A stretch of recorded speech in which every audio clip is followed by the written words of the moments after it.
Hi everyone, welcome back. Today we are going to be reviewing Shudder and IFC Films' newest horror flick, In a Violent Nature, coming to theaters May 31st.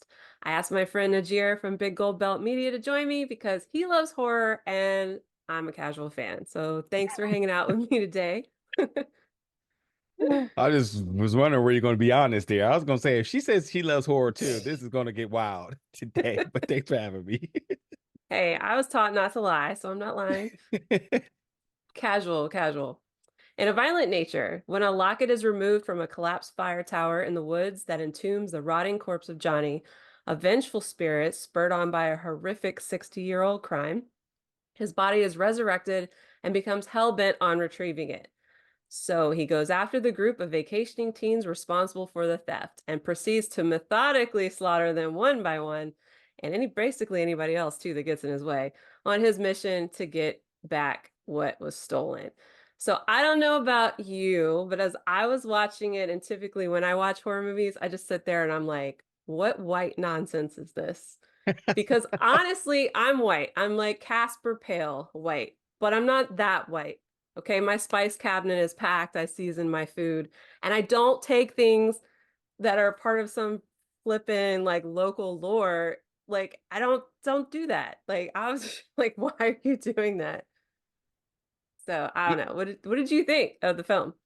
To be honest, for one of the first times, I actually didn't have that narrative with this one. I was just kind of like, I think when you see the location, and it's not how it instantly opens the film, but when you see the location, you start to see some of the cast and some of the background like arguments that are kind of happening. It pretty much establishes like, oh yeah, we're definitely about to get into some white shenanigans. So that the fact that I know that I'm here, I'm for it, you know. But I have really praised the genre of horror for being creative over the last few years. I would say like peak pandemic, we were seeing people really get creative in terms of their horror storytelling. To the fact that slashers were only really being done by the very popular and known IPs. There's maybe one other that has a horror that has a slasher that is kind of like, okay, maybe not. But I gotta say, like, to come back to the roots, one of the most popular subgenres in terms of slashers, this one was sickening and in a very good way. Um, because again, not to kind of go on a rant, but like with all the creativity, I'm just been more and more interested in seeing filmmakers really try and either create their own subgenre or just take a twisted or bent way in terms of traditional storytellings and some of the different themes and as I mentioned, like themes and like certain stylings of horror. But like to go back to a classic horror, I mean a classic slasher in horror is kind of like for me it's like that's a cheap way of telling a story. Everybody's already done this in so many different ways, but this one was so sickening and yet unique. I was so excited for that note because I'm like, man, at this rate now, it's just what a time to be a horror fan. No matter where you look, you're going to get it. You have a good chance of getting a good film. So I had heard about this at Sundance. I had not got a chance to see it. Obviously, knowing that it's with IFC and Shutter is always a good indication that the film should be somewhat decent. And this one delivered in a very sickening way that I now question myself that why do I enjoy such demonic twisting and just pure gore and chaos? Like, who am I and why am I? So now I get to question you too now next time I see See, you. see, yes. I will say it delivered on the violent part of that title. I was like, it started out like the first couple kills, I feel like were pretty normal or like normal for the genre, right? But then there was the one with the girl doing yoga, and I was like, I mean, I was like, oh my God, okay then. That was wild. That one was wild. I was like, I don't think I've seen that I was sitting quite there trying to think like of that. names for this. I was like, all right, there has to be like a name for this kill. Like, yeah, if I'm allowed to curse here, like she has her head up her butt, but the other word here, it's like, oh, this is great. I love the head up your butt execution here. But yeah, whew. And that's only That like 30 minutes in the film. Right. This film moves fast. Like the whole opening, like what, like title sequence basically is them taking this locket and this dude emerging from the ground.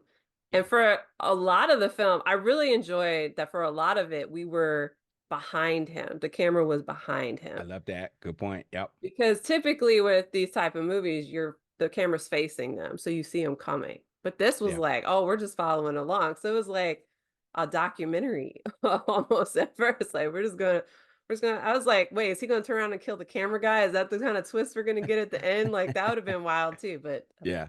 it was, yeah, I enjoyed that aspect of it. I thought that was different. Yeah, I mean that goes to the uniqueness. It's because slashers are typically somebody who's out for revenge or some level of like folklore or legend, and they're just out for almost at times no reason, just killing folks. But for this one, like again, the cinematography obviously following him. I also think that like the fact that it's acknowledged pretty early that this is a real thing, and I think they also not only established the backstory, but obviously established his supernatural abilities all in this progress, uh, while also still laying down some crazy killings. I think they established this character within 30 to 40 minutes full circle that you actually may thought you may have already seen this character in some other story and so on before. And I think they did a really good job of laying down the foundation and investing you into the person because as you mentioned, follow him around, the viewers, you're kind of following him around like what's next or what he can do. You talked about the yoga scene, but like when he first approached those two characters, I'm like, well, how are you going to get there? It's like, oh, so you can just submerge with no, oh, okay. Okay. And even to a later point where a particular character now rendezvousing with him again after 10 years, it's like, no, this is not going to kill him. You know, I know this will slow him down, but this is not going to kill him. And to kind of draw a connection here is I always talk about when it comes down to Halloween that Michael Myers and Laurie Strode is always looked at as like somebody supernatural versus a human being, and this sort of like rivalry between the two. But I always say it is truly a story of good versus evil and how the two are attached to one another. Laurie should have died plenty of times and she comes back. Michael also should have died plenty of times, but he comes back. It's because their connection that they have, the two of them together. So like I love how they established that like this person or thing, a gunshot is not going to put him down. I know I tried it. So for all the viewers, whatever you think like what's going to be the ending, it's not going to be that. So again I loved how like they taken the liberty to giving you the backstory, giving you sort of saying the power set or the supernatural abilities and establishing the origin behind it. That's a good story. Horrors do not give you stories. They usually just gives you the brutality and the gore and move forward on the jump scares. This one says we're going to give you the full story plus the craziness. Yes, I agree. I felt like when I was watching it, it felt very like Blair Witch Project meets I Know What You Did Last Summer meets, like Friday the 13th, Yeah. but in a good way. Like I feel like because it was unique enough, it didn't feel like a carbon copy. It just borrowed some aspects of each and was Yeah. like, all right, we're gonna make something new out of this. And yeah, I also like that they were like, yeah, no, you're not gonna kill him with a gunshot. Because that's like the first thing, Americans love to go for anyway. They're like, oh, you just shoot it down, Watch any movie. What do the people do? They try to shoot at it. It's an alien. We're gonna shoot at it. Okay. Like they didn't Yeah. already think of that? Come now. So like when they were like, yeah, this isn't gonna work, but we're just gonna slow him down a little bit. And then that sequence too, when they, I'm not spoiling anything, but you just sit there and you're like, why are you gonna do that? Because you know that's bad. You know that's a bad idea, but you're gonna do it anyway. Yeah. Yeah. So it was why I can't even imagine trying to watch that in a theater. I watched that at home with Hmm. daylight, and Hmm. I was like, this is dark. Hmm. Hmm. Question yourself now. I'm not questioning myself. I was raised you don't play in the woods by yourself. I These mean, are very much facts. I mean, maybe they should have listened. That's what my grandmother taught me. So they think that more people should listen to their grandparents. And I also I was like, I would just leave. They're vacationing. Get in the Yeah. car. Leave. Hmm. Just leave. So yeah, Yeah. I'm definitely one of those people. I will talk to the screen when it's a horror movie. Like, what are you And, thinking? and I think that's good. I mean, any engagement is good engagement because either whether you're talking to it or talking about it, that's I would assume what the filmmakers want, one way or another, that you're engaging. One thing I will say, as a person, when I review films, I typically go at two of my favorite parts of the production first, and one absolutely being the score. This film doesn't have a score, which is a choice, in my opinion. It's absolutely a choice. But again, it's the creativity. Some of the most popular slashers in the horror genre have iconic scores attached to them. The fact that they actually ride the storytelling from strictly off of the sound mixing, which is great. I mean, the kills, you feel them, you see them, you hear them, you feel them. Yes. Um, which is again as a choice, but I thought that was a very interesting creative liberty that they took to remove the musical aspect and keep it with no score, but really drive through the sound mixing and letting you hear, see, and feel the brutality of the film. I think it's a plus in my book as a person who loves scores and who appreciate what composers bring to films. I think this is a choice that I can definitely get behind and a for creativity.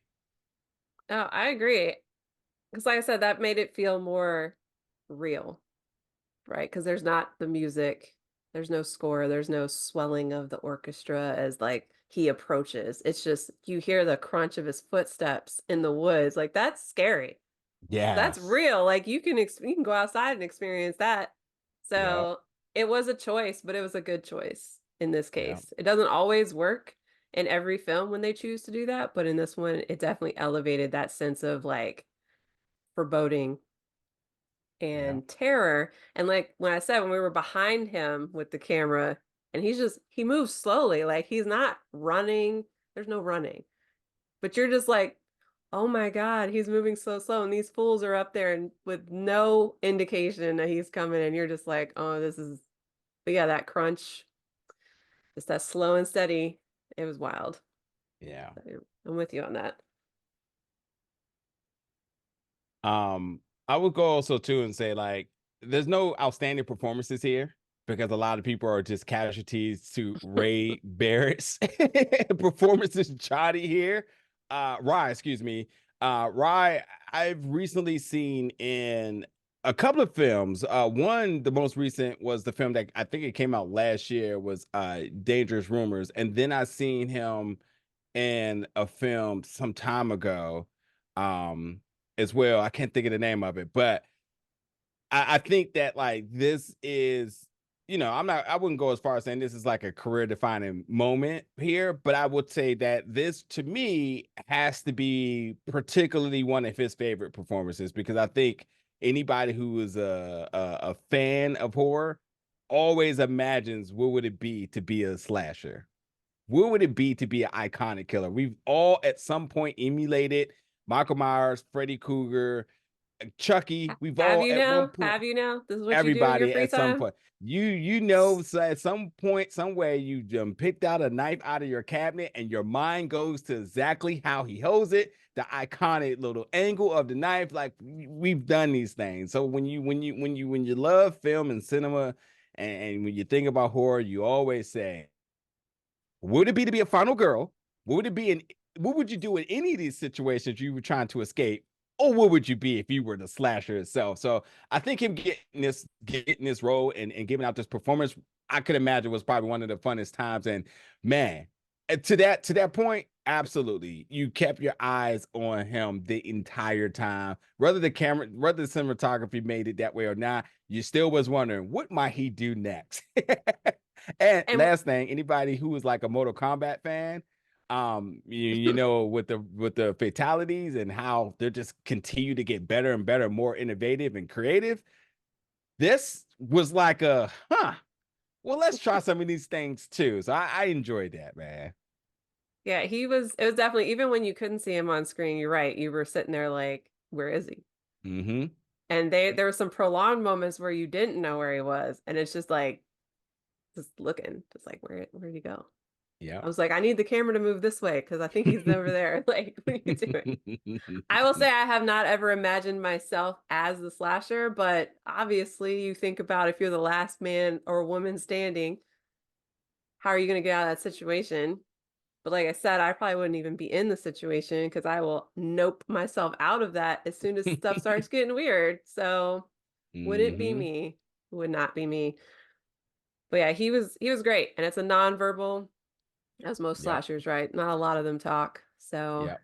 they have to, it's all in that body expression. And it was wild. And I think the twist too, I don't know. I thought it was gonna go a different way. I was a little surprised as to who the killer ended up being. Yeah. Who Johnny is, I guess, Yeah. in that Yeah. story. I thought it was gonna be the other option that there was. Mm-hmm. Again, without spoiling it. Yeah. So there you Just check it out. go. You got the horror aficionado up there. He liked it a lot. And I then you got did. me, the casual horror fan, and I liked it too. So I think it'll be a good time if that is your kind of movie to go Yeah. to. Just be prepared because, yes, Mortal Kombat low. That is true. I didn't even think about that, but you're right. No, you're Yeah. right. It was like a finish him. Oh yeah. Oh God. yeah. Even to the point where survivors was like, well, I think I'm done here, so I'm not even going to try even fight this one. So here we go. You're not wrong. um, But yeah, that I think, for folks who want to check it out in theaters May 31st, and then Shudder will be releasing it at some point later this year. I'm not sure if I saw a date, but Shudder will have the rights. And check it out in theaters. I think it's a good popcorn flip, good Friday night date night movie. And if you just are a horror Date night. connoisseur, yeah, for sure, But if you are a horror connoisseur, I think it will also satisfy as well too. All right. So, Well, that's it for me. Thank you again for giving me your expertise on this one. right on. Thanks for having me.